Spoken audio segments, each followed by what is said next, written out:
Boa tarde, aliás, bom dia. Esse vídeo é sobre educação. Eu vou dar uma pausa aqui, peraí. Bem, gente, eu não tô em estúdio, eu tô na minha casa, eu tenho um cantinho aqui que eu estudo, a maior parte dos meus livros não ficam aqui. E eu sempre fico com essa janela atrás, ainda não consegui me ajeitar aqui, porque o ideal é que eu tivesse de cara para a luz, mas enfim, vamos nesse jeito aí, tá? Vídeo é sobre educação. Veja bem, eu sou professora, já vai fazer 26 anos na rede pública, já trabalhei na SEDUC, né, trabalho na FAETEC, já trabalhei no município do Rio de Janeiro, trabalhei em projetos de sindicato, né, de pré-vestibular. Então, há muito tempo que eu dedico a minha vida à educação, mas não só como professora. Antes de ser professora, eu era uma estudante muito ativa na escola, então, desde muito tempo, mais especificamente desde 1988, é que eu trabalho defendendo a educação, seja como estudante, seja como professora. Então, acho que tem um marco na educação que a gente precisa falar dele, que é 1988. Em 1988, a gente tem uma reforma na nossa lei, na nossa Constituição Federal, que é a lei máxima do nosso país. E essa reforma, que faz com que a gente tenha a Constituição, que é chamada Constituição Cidadã, né, de 1988, você tem ali a garantia da educação para todos, todas, independente de gênero, de raça, de etnia, de credo, enfim, a educação ela precisa ser, a partir dali, uma obrigação do Estado e da família.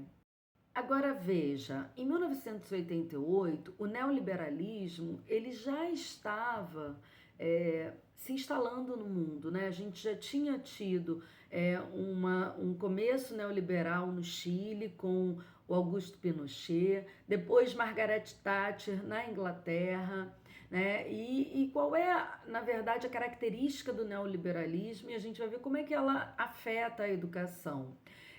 Primeira característica do neoliberalismo é retirar do Estado, né, o seu papel de prover socialmente a população. Então, tudo aquilo que seria um direito, né, como moradia, educação, saúde, passa a ser, dentro desse Estado neoliberal, um nicho de mercado. Então, o Estado, quando a gente fala de um Estado mínimo, é um Estado mínimo no contexto social, mas não é um Estado mínimo no seu contexto econômico. Ou seja, o Estado continua tendo um papel importante, aliás, importantíssimo, no sentido de abrir essa economia, né, e até as próprias fronteiras, no sentido mercadológico,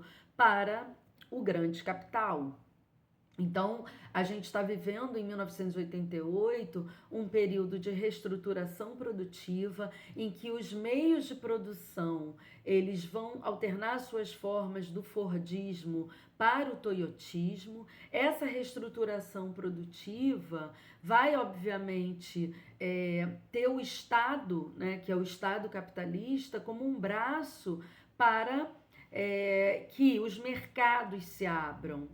Então, o Brasil ele está ali saindo, né, de uma ditadura militar. Você começa a ter uma abertura para uma democracia que vai se formando, né, a partir da sua Constituição e no campo da educação. 8 anos depois, né, em 1994, aliás, desculpa, 1996, né, você tem a Lei de Diretrizes e Bases da Educação, né, que também foi uma reforma da LDB. Você tem o ECA, né, o Estatuto da Criança e do Adolescente. Então, 1988 é um marco cidadão para o Brasil, porque a gente vinha de uma ditadura militar que foi uma ditadura de restrição de direitos políticos, né? não havia ali diretamente direitos sociais e os direitos civis também restritos. Na verdade, nunca houve no Brasil uma democracia plena, porque a democracia plena precisa coexistir direitos plenos sociais, direitos políticos e direitos civis.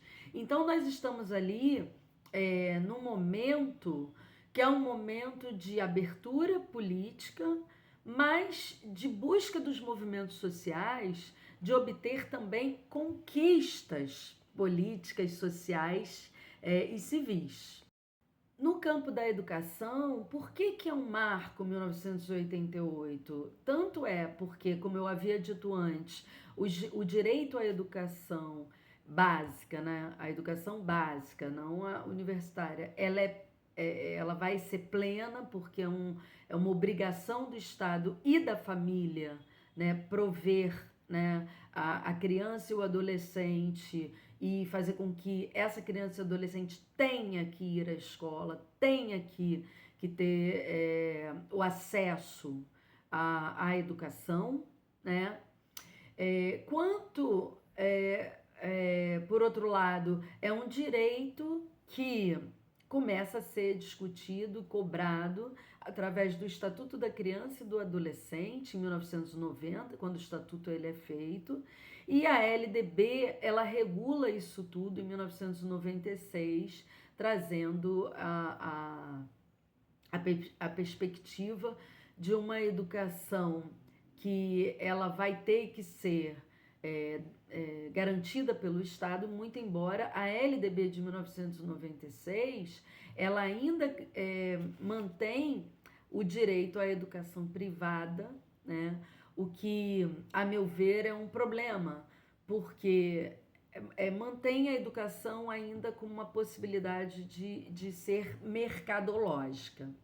Então, isso é um problema porque garante, né, ao neoliberalismo, ao avanço dessa economia neoliberal, que transforme a educação em uma mercadoria, que é o que a gente está vivendo hoje. Então, a gente precisa entender a educação como um lugar de disputa.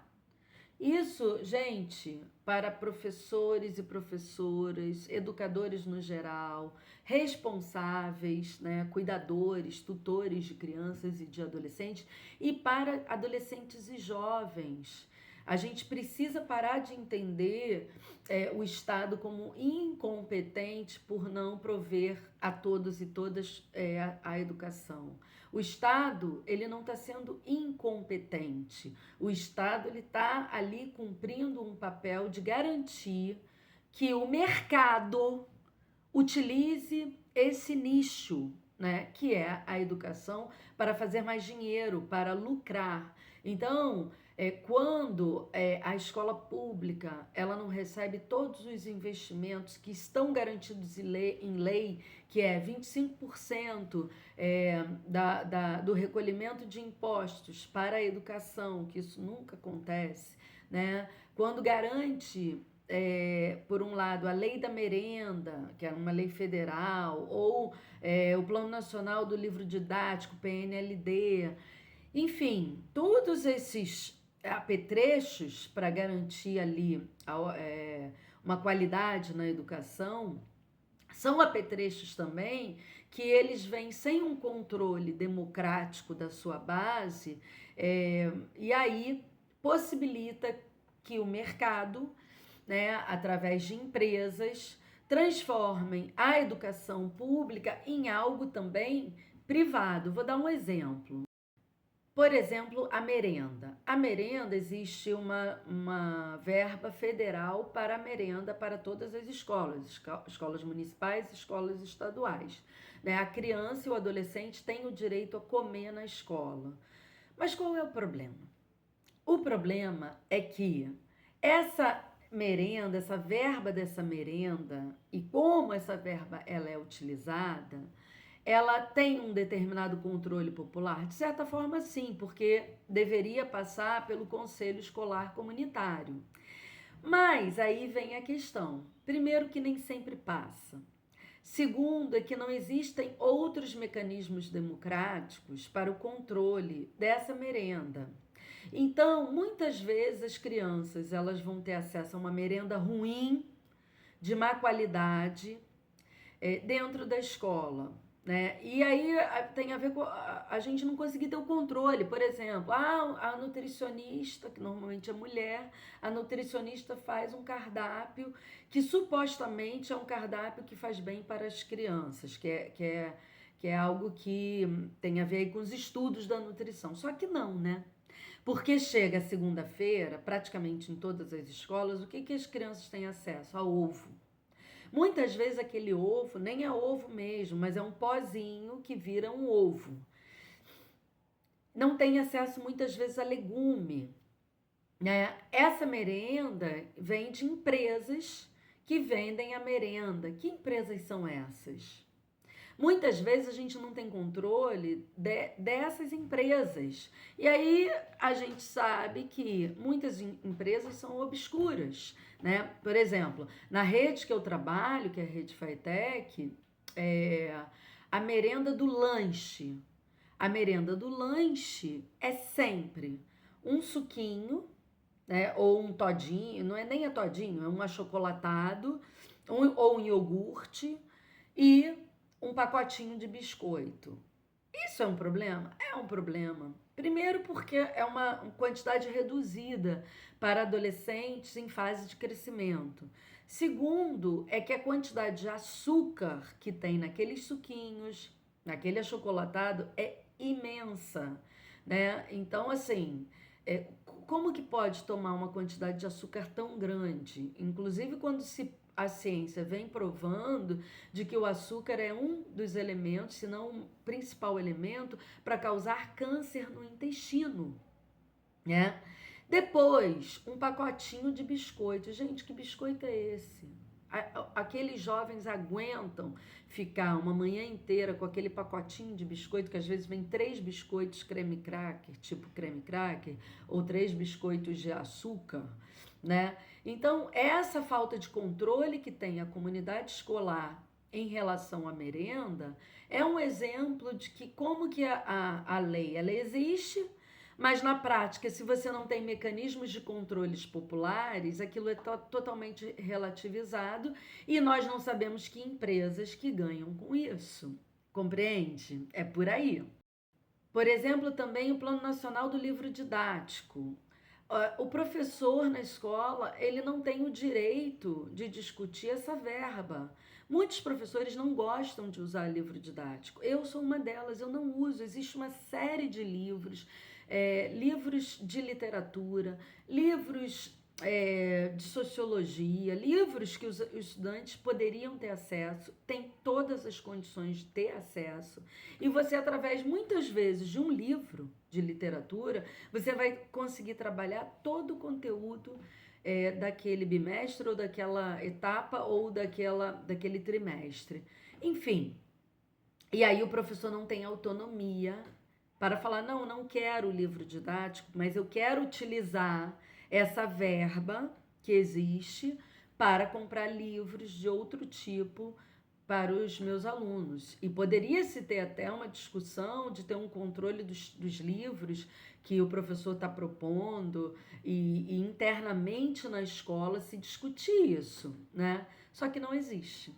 Então, o Plano Nacional do Livro Didático é legal, é uma verba, sim, mas é preciso que haja mais autonomia do profissional para que a gente não tenha que ficar no lobby das editoras, das empresas que produzem livros, né? Então, com isso que eu estou querendo dizer é que a educação no Brasil, a partir de 1988, em que se torna uma obrigação do Estado e da família prover aquela criança e aquele adolescente da educação, ou seja, a criança tem que ir à escola, a criança tem o direito a ter escola, né? Esse direito, primeiro que ele é muito recente, 1988 para cá, né? Você tem um período muito recente, né, de pouquíssimos anos, Basicamente, são 37 anos apenas desse direito, ou seja, a maior parte da população do Brasil ainda hoje é, não teve um acesso por direito, né, a essa educação. Muita gente, principalmente pessoas negras, pessoas pardas, pessoas pobres, né, não tiveram o direito a ter educação. E então tem outras gerações que estão vindo, né, com esse direito estabelecido e garantido. Mas o direito também, ele não garante a qualidade na escola, até porque qualidade precisa ser discutida, e esse é um tema. Por exemplo, hoje o Estado considera como qualidade o IDEB, Índice de Desenvolvimento da Educação Básica. O IDEB é um índice, né, que vai ser garantido ali, esse índice vai existir, né, a partir de provas, né, que os estudantes fazem. E aí várias provas vão constituir esse índice que vai ser o IDEB. Gente, o que é qualidade? O que a gente considera qualidade, né? Esse é um debate que em outro momento aqui no canal eu vou apresentar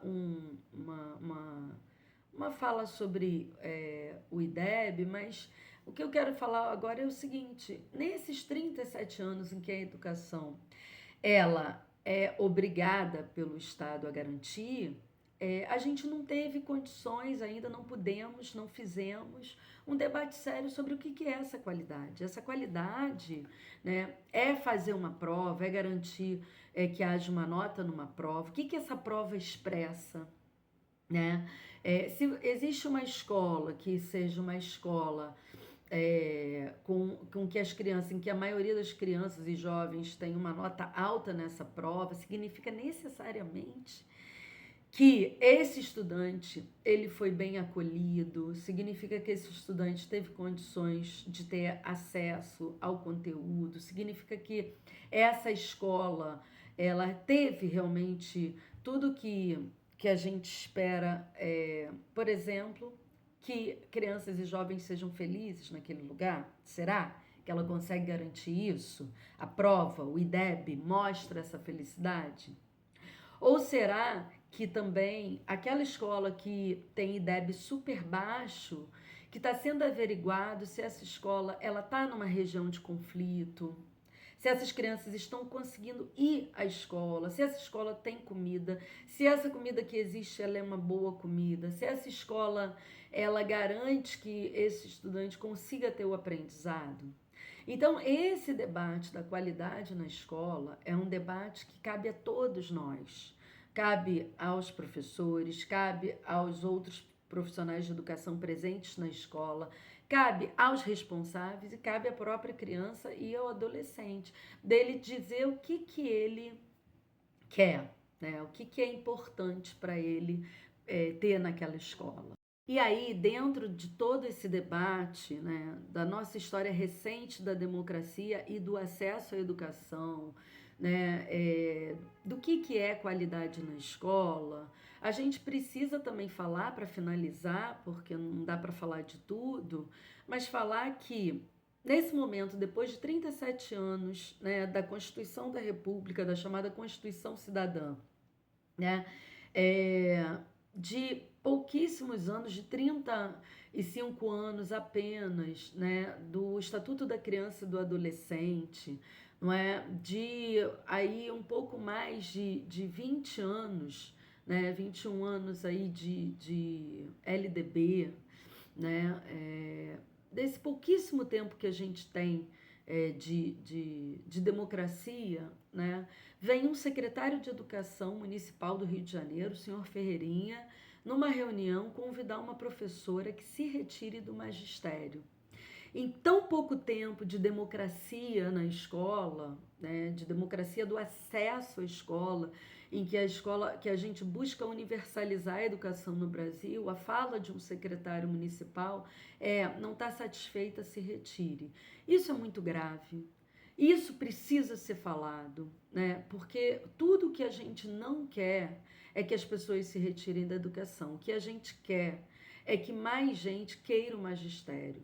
Mas, infelizmente, o que esses gestores, esses políticos que estão, infelizmente, gerindo a educação para o neoliberalismo, para tirar de nós esse direito que conquistamos em 1988, a fala desses senhores é: se retire.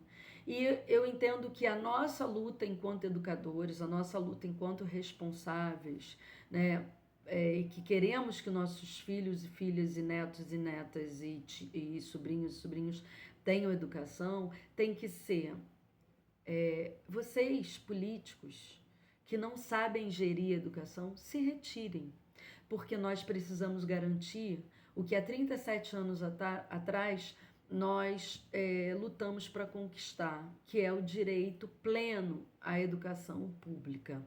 Uma educação pública que os nossos profissionais de educação possam ter liberdade para serem críticos, para criticar os políticos. E nessa onda que está vindo, neoliberal, de acabar com o concurso público, de acabar com o direito de que a gente tenha professores e professoras independentes de políticos, né, e de que forma que eles tentam acabar transformando